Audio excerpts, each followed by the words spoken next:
Hello, Brian Condi here. Welcome back. Podcast short number 6. It's great to be here. It's a beautiful day out.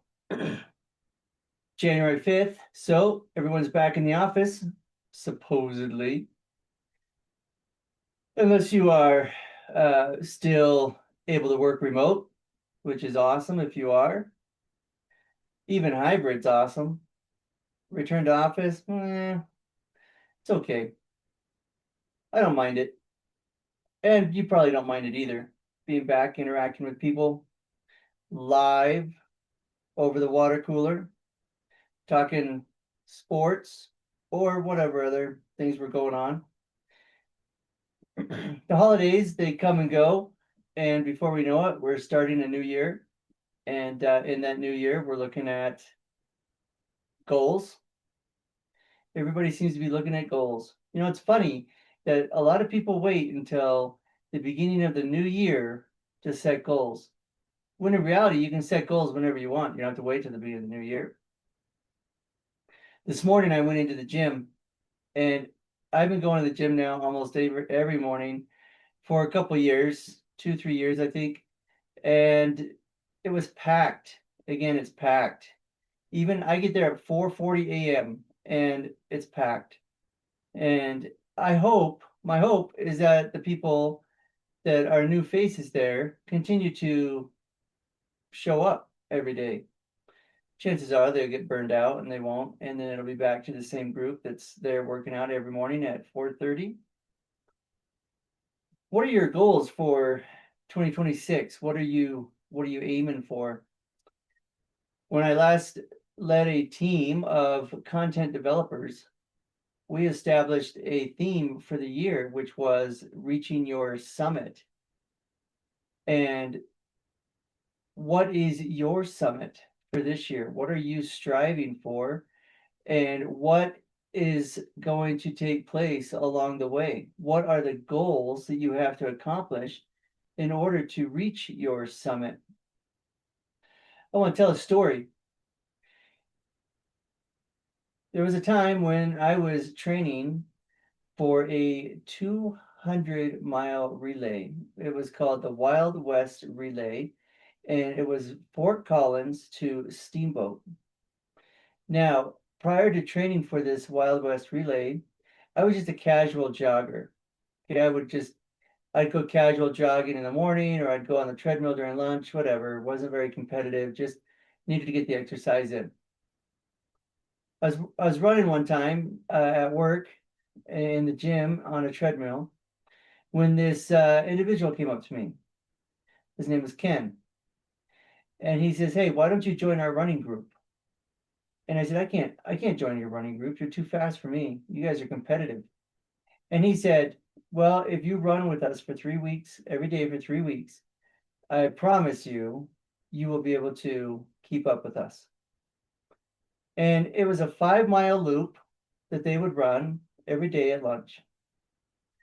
So I took him up on his challenge, and the next day I started going running with them. And the first week was hell. It was hell. I could not keep up with them. And of course, the thought came to me, this is not going to work. But I stuck with it. And 2 weeks later, I was running with them, not just trying to keep up with them, but I was comfortably running with the group.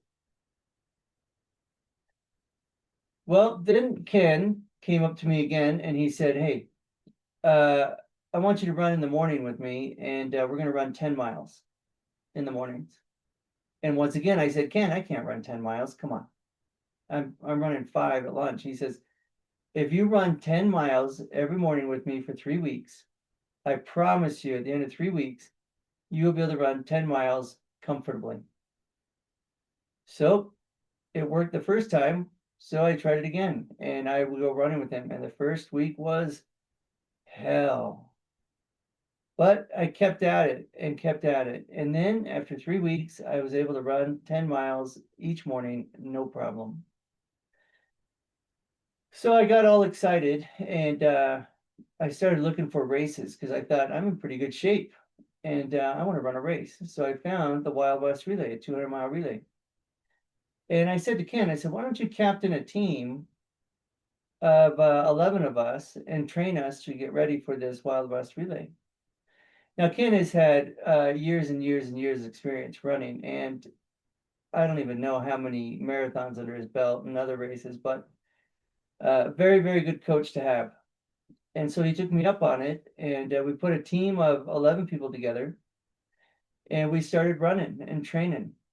And we had about 3 months to train for this Wild West relay. And the way it worked is that everybody had to take legs. So everyone had like 3 legs to run.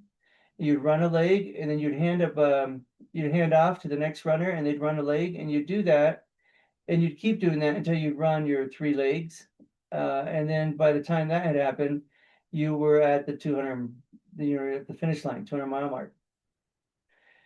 So we would run on the weekends. We'd run as a group in the mornings. We'd go do long runs, and we would just run, run, run. And I would go running sometimes by myself with Ken. And there'd be times that we'd go run on the weekends 18 miles. And it never felt so good. I mean, it just felt tremendous to be able to go and run like that.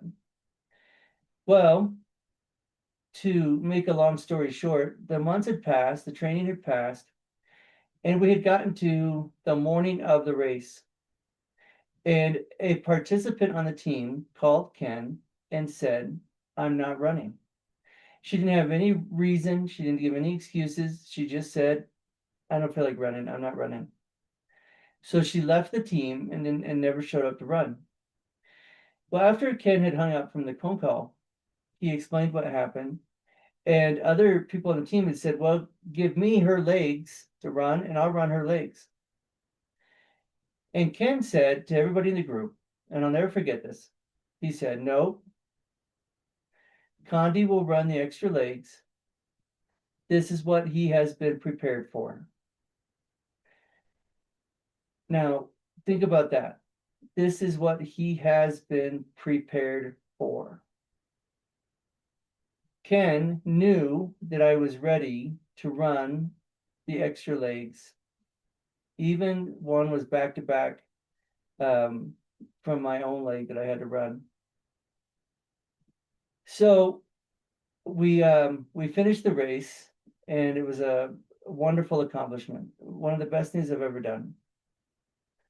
But the reason I tell you the story is because the summit was finishing the race, but there were things in between reaching the summit and starting to train. There were obstacles, there were goals that needed to be met. One big obstacle is that the teammate dropped out, and we had to figure that out. Two is I don't see well in the dark. And I know a lot of people say, "Well, I don't see well in the dark either," but I really don't see well in the dark. And I had to run 13 miles in the middle of the night. And there were cattle guards in the middle of the road, spaced out. So I couldn't see the cattle guards. So my teammates had to drive ahead of me and shine their headlights onto the cattle guards so that when I arrived, I could safely cross without falling in or twisting my ankle or something. So when it comes to this accomplishment, there are things that happen that could derail the team or discourage people. But as you persevere and you have that support system, you can make your summit. So as you think about your summit for this year and the goals that need to be accomplished on the way up, what happens when you get discouraged? What happens when you want to give up? What happens when what you're trying to do doesn't go well and is not well received? How do you handle that? Are those obstacles that define your finish line, or are they obstacles that are moments of growth? To me, they're obstacles that are moments of growth. Obstacles never define my finish line. My finish line has been always pretty clear. It was to finish in Steamboat and cross that line. Never was it to finish early because of an obstacle. So as you plan your year and you plan your summit and what you need to achieve between now and when you reach your summit, not only identify the goals you need to do, but ask yourself, what am I going to do when I fall down? What am I going to do when I fail? What am I going to learn? And what am I going to do to get up and to finish reaching your summit? Thank you. Till next time.